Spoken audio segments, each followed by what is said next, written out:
So I guess I will go ahead and get started. I see that my co-presenter Sherry is in here. Sherry, can you hear me and can we hear you? Hi, yes, I can hear you. All right, great. So I'll start off with just an introduction of myself and then of Sherry, and then we'll get started with the presentation about my SSP. So my name is Dr. Stephanie Maccombs. If you ever talk to me in passing, you can just call me Steph, though.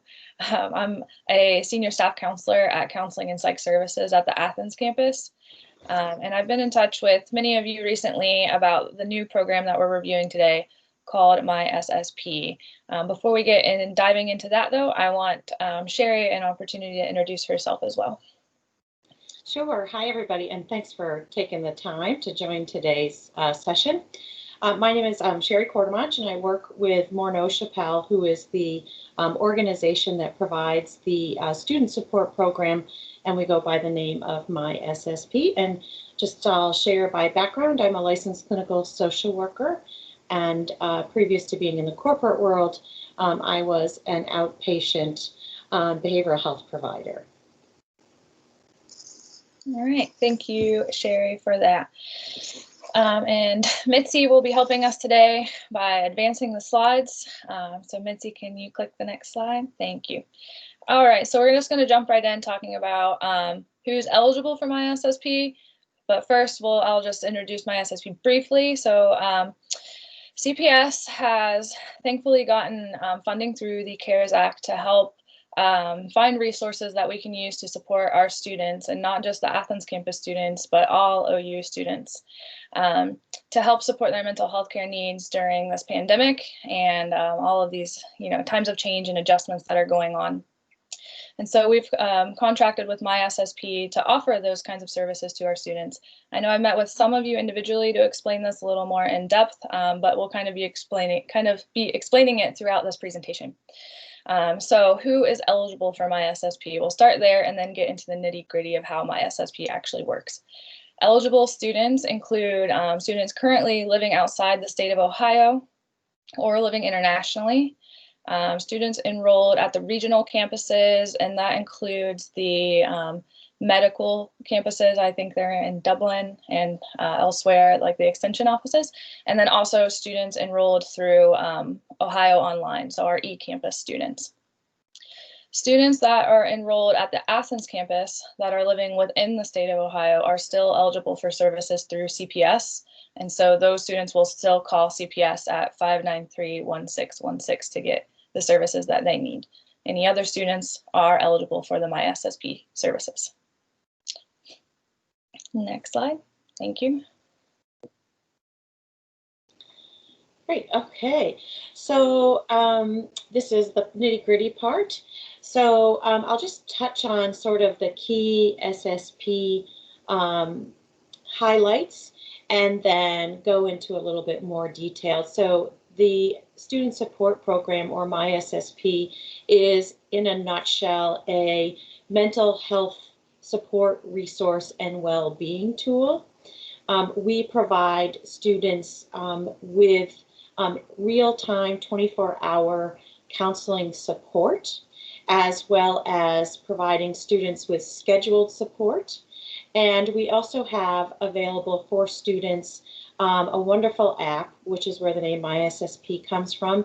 And the app itself is really a resource for students. So even if they didn't use the campus counseling per se, the app itself has a large library of articles and videos, as well as access to additional resources like assessments that students can take anonymously.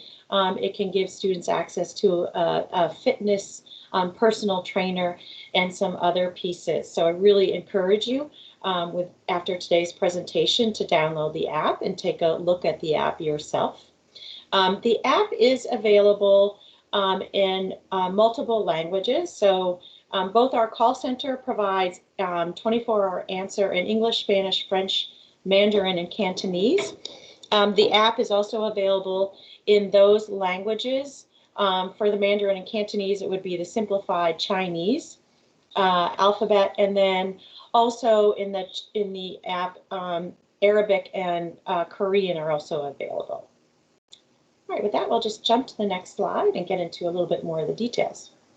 Before we do that, I'll just say we're often thought of with My SSP as sort of a crisis support for students, and that's true. We can provide support to students who are in some sort of personal or mental health crisis and help them connect with our services or additional services that needed. But really, I want to press upon you that My SSP can help with any sort of issue. Doesn't have to be a big problem. Really, there's nothing too big or too small. So whether it is a student who is trying to negotiate the boundaries of a roommate situation, or someone who's feeling overwhelmed with their course load, or some other personal issue like relationship problems or grief, we really are there to really help with any sort of issues, large or small. And so encourage you when talking about My SSP to recommend it for everything that there's a connection to the program for. All right, and go to the next slide. So while I mentioned that the app provides articles, videos, and additional sort of well-being resources, a big part of what we do and the heart of what we do is really our emotional support that we provide to students through our counselors. So we really have two levels of counseling support. So one is the real-time support I mentioned. So that's where a student can chat in or call us 24 hours a day, 7 days a week, and speak to one of our counselors in order to get some emotional support. And so students can, as I mentioned, connect through chatting with us or any telephone. When I mean any telephone, I mean a landline, a cell phone, and also the app has a call and chat feature built right into it. So if a student has the app on their phone, it's very easy for them to connect with us. In addition to that, our website also has our chat platform in it. That's particularly helpful for international students who are studying from their home countries. Students who are in their home countries outside North America can use the app, but sometimes that consumes some of their data. But with the web, with using the internet through our website, they can use the chat platform without kind of chewing up their data. And also, if they are connecting, international students are connecting by telephone because they want to speak to somebody, they can also consider downloading a third-party app that allows them to make phone calls based on Wi-Fi connection in their home. In addition to that, we offer students appointments where more traditional therapeutic framework where students can get matched with a counselor and meet with that dedicated counselor over a number of sessions rather than just sort of dropping in for just one session by chat or telephone. So both of these services are available to students. They are not limited in any way per se, so a student can chat in, several times a week or several times a month. There's no limit on the number of sort of concerns that a student might use the program for. And particularly for international students, we know sometimes because we are the only service that might be available because they might not have the mental health structure in their home country, that students will often return to My SSP for additional services. So it's of note that while we have the Mandarin, Cantonese, Spanish, English, and French access 24/7 by our call center, when we schedule students through our short-term solution-focused support, we are usually able to more languages than the 5 I mentioned. So if you have an international student who's struggling and they don't speak one of those one of the languages that we provide 24/7, chances are that we might be able to connect them with a who does speak their language for the appointment-based support. I'll just want to reiterate at this point that all these services that I'm talking about are confidential in the same way that any mental health service or visit to your doctor would be confidential. We are HIPAA compliant, both in terms of our phone calls as well as all of our chat platforms all have end-to-end encryption, so they ensure confidentiality, people's privacy, and also security. And I think I just wanted to mention that again, this program is prepaid in advance by Ohio University, so there's never any cost for any of the services that I'm talking about today for students. All of the counseling is built in within the program for the fee structure. Okay, we're going to go to the next slide. All right. I just want to share a little bit about what it's like when a student reaches out to my SSP. As I mentioned, students may either call from any kind of telephone or chat in with us. And all students who chat in with us or call us are asked a series of demographic questions so that we can build a case file in our case management system. So very simple, just name, address where they reside, phone number. We ask things like, can we leave a message at your phone number if we need to contact you regarding setting up an appointment? And then we ask the student to identify a secure password that we can use to verify their account. So anytime they call us or chat in after that initial assessment, we can pull up the record and it's password protected by them. So that's usually how the calls start out. And then once the demographic information is connected, for routine cases, if someone does call up in distress, I will say that, we might engage with them clinically before we get all those different demographic pieces. But for most people who call us, we're able to go ahead and start out the call that way. And then once we get some demographic information, make sure we have the student's contact information in case there's a technology hit that sort of breaks a connection or something of that nature, so we can call them back. Then we will ask them about certain things. What is their primary presenting reason for calling? We will talk with them about the types of stressors and issues that they have going around that problem. And at the same time, we will also be doing a risk assessment for all students. We do ask all students if they may be at risk of things such as domestic violence, homicidal thoughts, and suicidal thoughts. So very standard practice in the counseling world to be asking about those things, but we do like to build a little bit of a relationship up with the student first and then talk with them about their potential symptoms and any of those risk factors. And so that's all woven into while we're trying to really make sure that the student has an opportunity to tell us what they're really calling about and really what they're hoping to get out of the call. So an example might be a student who is having test anxiety.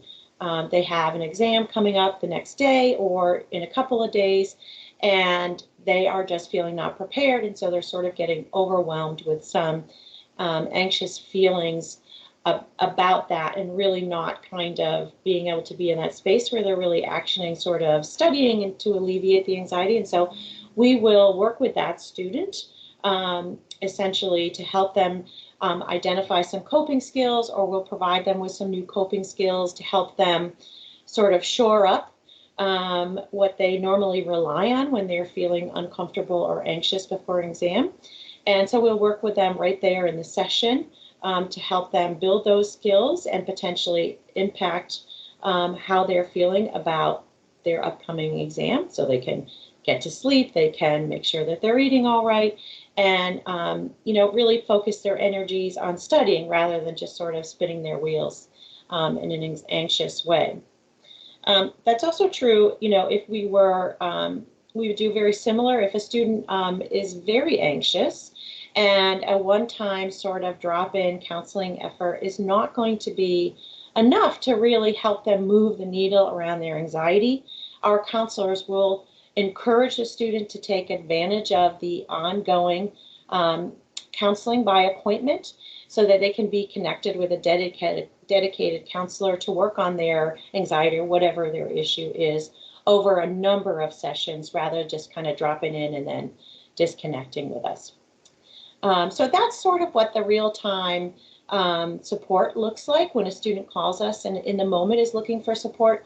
Now, students don't always have to speak with a counselor if they don't want to. So for instance, if there's a student who knows that they have sort of a grief issue or something else going on in their life, and they really just want to kind of set up appointments for themselves with a dedicated counselor, they're also welcome to do that.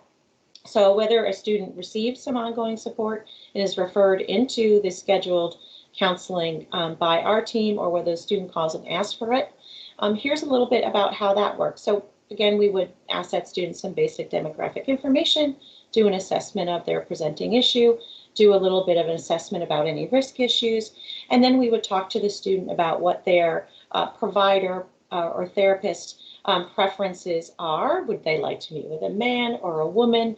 Would they like to meet with someone who is educated and self-identifies as being specializing in something like LGBTQ2 plus sort of populations, those sorts of things. And then we look into our scheduler and see if we have a counselor in our system who has an available appointment that the student might like.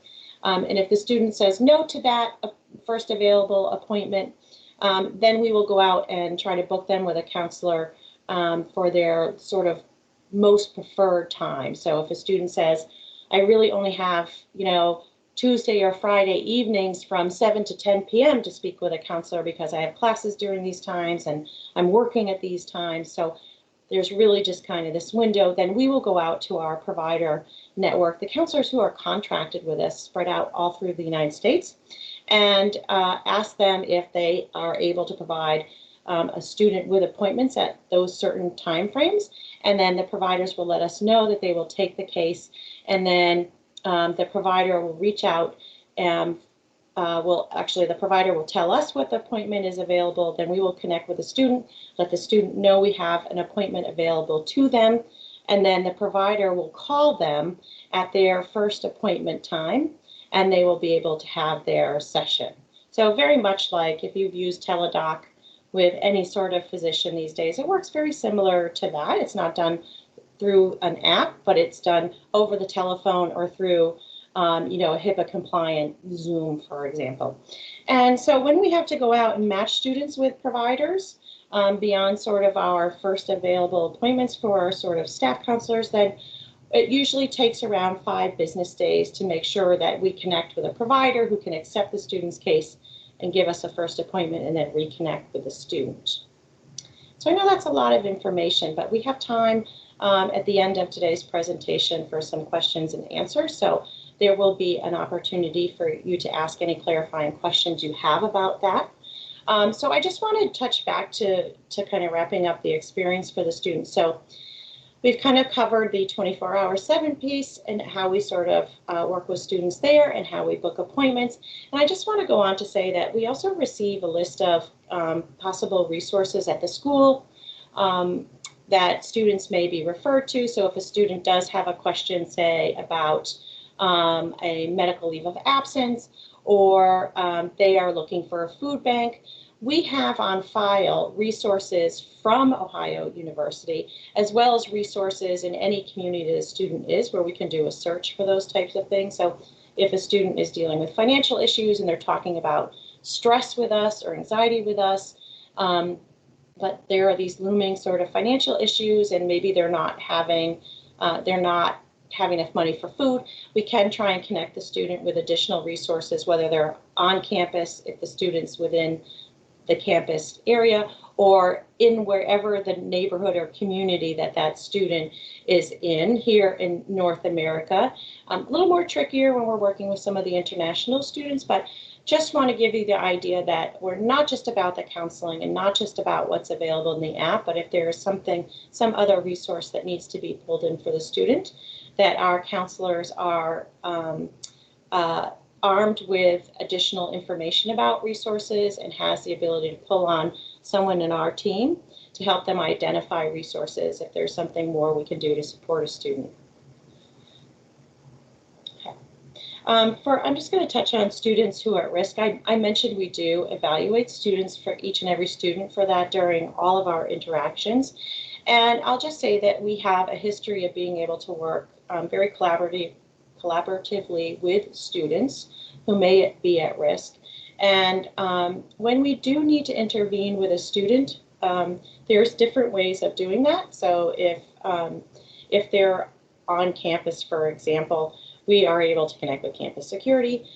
For this particular populations of students who are mostly spread out all over the place, we are able to connect with local emergency resources to intervene when we need to.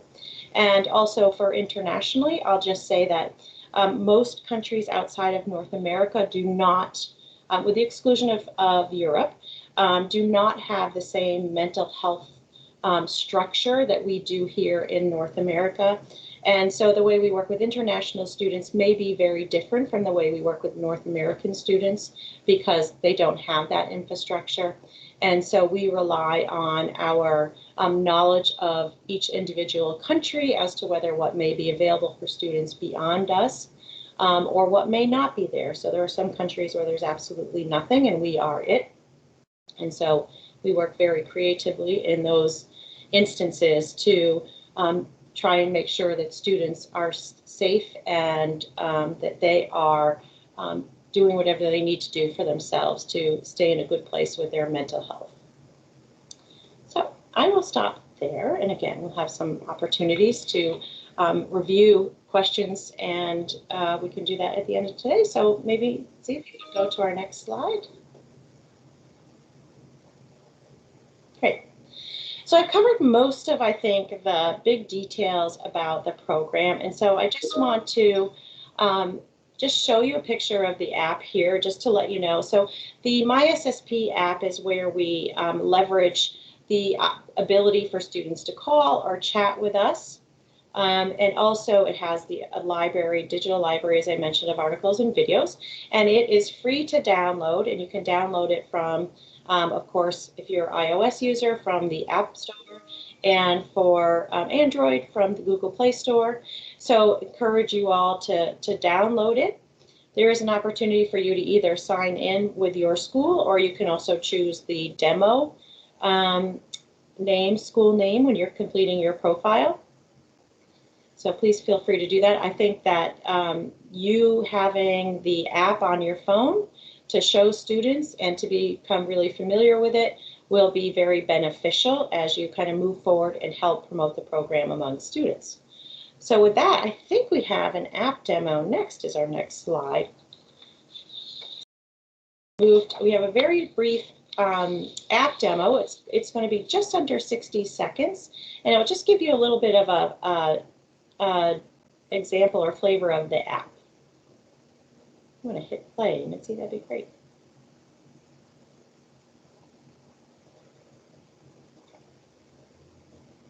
We had a little bit of a technical challenge getting this video to play, so if it takes Mitzi just a minute, hang with us, everybody.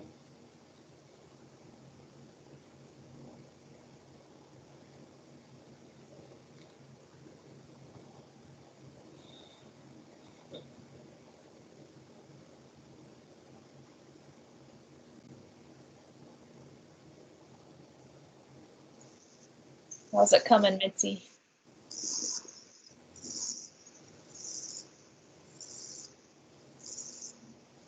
Just a second. It was playing, but it wasn't playing for you. So just a moment. I'm pulling it up. Okay, thank you. We still see the PowerPoint slide. Mm-hmm. All right, now I see. No sound.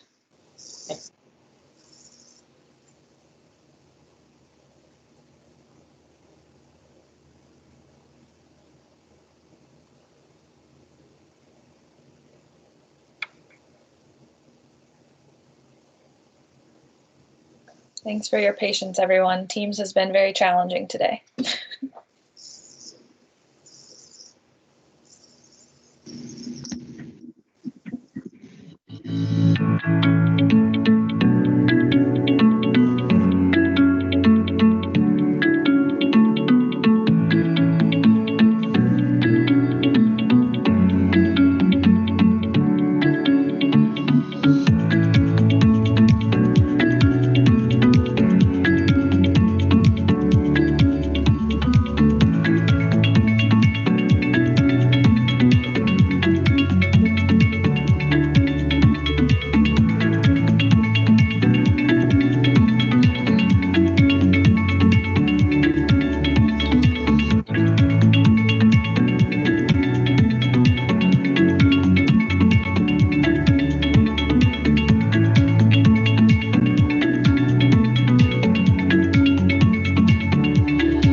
Thanks, Mitzi.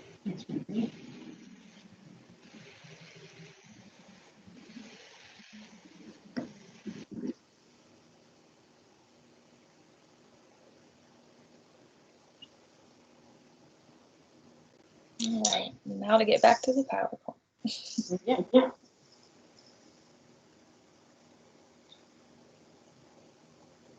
Right, so that's just a little orientation to the app. As I mentioned, I really encourage you to download it, take a look through the app yourself. It's a wonderful resource. I think we might be ahead by one slide, Mitzi. So see if you can back up one. Just want to mention that you know, this resource, while it's geared towards students, there are components to it that I think can be really supportive to staff and faculty. So one is, you know, we know that students come to you when they're distressed. You and you know, you are probably uniquely positioned to recognize when a student might be in distress, and so that can be challenging in your work. But obviously, you wouldn't be in the educational field unless you were sort of a natural people helper anyways. But we know that that can, you know, really take a lot of time and energy. And so we would just, you know, encourage you to think about this as a resource for you too, where, you know, you really can refer students to who have a distress rather than having them pull on you. You can, you know, just redirect students to the program. So we also even have the option of doing assisted referrals. So this is really more of a scenario than anything else. But if you are physically sitting with a student, or if you are on the phone with a student, you do have the option of sort of warm transferring that student over to us. So if you happen to be in person with a student, I know that's a little bit rare right now during the pandemic, but it could also work over the phone if you have the ability to do third-party calling with a cell phone or with an office phone. But our counselors do take over phone calls from staff and faculty members who may be sitting with or talking with a student who is distressed. So whether that student is crying or they're very flat, and you just know that if you could help them connect with My SSP, that they would probably get on track with setting some counseling up for themselves. And you just, they're either very distressed in that moment, or you just don't think that if they walk out of your office or if you hang up on the phone with them, that they're going to really take that next step because they're just so overwhelmed or so stressed. So do feel as though you can help that student download the app and then help the student use the calling feature to call us. Preferably if you have somebody who's distressed, we'd want to encourage you to have them call us. So if you're sitting with that student, you could even start the phone call. You could just dial our number on their cell phone. We really encourage you to use the student's cell phone and not your own. So in case the student needs to talk with a counselor for a good chunk of time, your phone isn't you know, it's accessible to you. It isn't wrapped up with a student. So really all you need to do is just start that phone call. Just let whoever answers the phone that you are a staff or faculty member and that you have a distressed student on the line or in person with you, and you think that it would be helpful for them to talk to a counselor. And then our team will be prepared to take over that phone call. They'll recognize what you're trying to do because we're very familiar with doing that, and they will take over a call with the student and connect the student with a counselor, you know, in the moment, and then really help that student get connected with our services and resources. So that's a resource really, we think, for you as well as the student, and hope you'll you know, take advantage of that if you have to.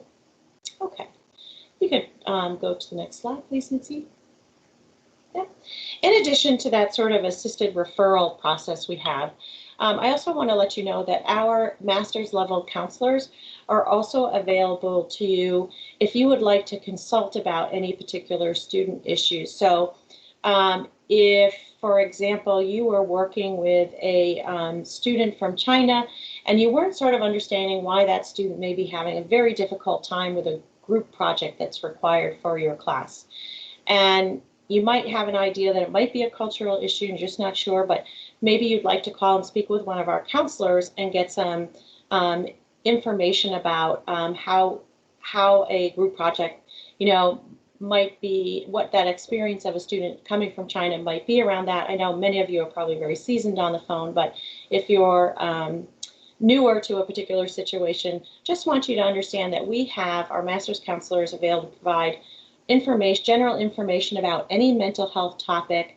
You could also tap into our international counselors, who are those that provide the services in the different languages or have the different cultures behind them to help provide insight and support to, the work you're doing with students. So there's sort of a variety of reasons that staff or faculty, might take us up on that. So whether it is a cultural issue or information about a mental health issue that you're not sure how to approach a student about, this resource is there for you. There's no right or wrong answer. We won't get into any information about policies or practices at your university. This is really just straightforward information about mental health support, cultural sorts of information that you might need in order to understand what a student outside the U.S. may be going through here in the U.S. or from studying from home.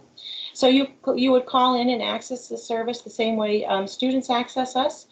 We do encourage you to call over chatting, because it's just a more solid way to do that consultation piece. And so you just let us know that you're a staff or faculty person looking for a consultation, and you'll be connected with one of our master's level counselor for that purpose. Great.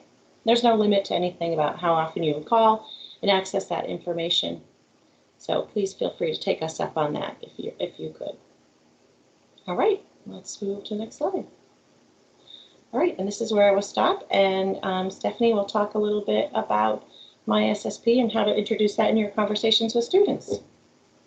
Yep, so how to introduce My SSP to students. I think Sherry already did a really good job of explaining how that would look in the assisted referral process, but here are a few extra tips. So first, you can avoid mental health jargon and labeling, so we don't need to necessarily label a student's experience for them. You can just empathize with the fact that they're not feeling very well, or that they're struggling or having a hard time. And you can provide examples of why My SSP might be useful to them, and you can have things handy in your office relative to what My SSP is.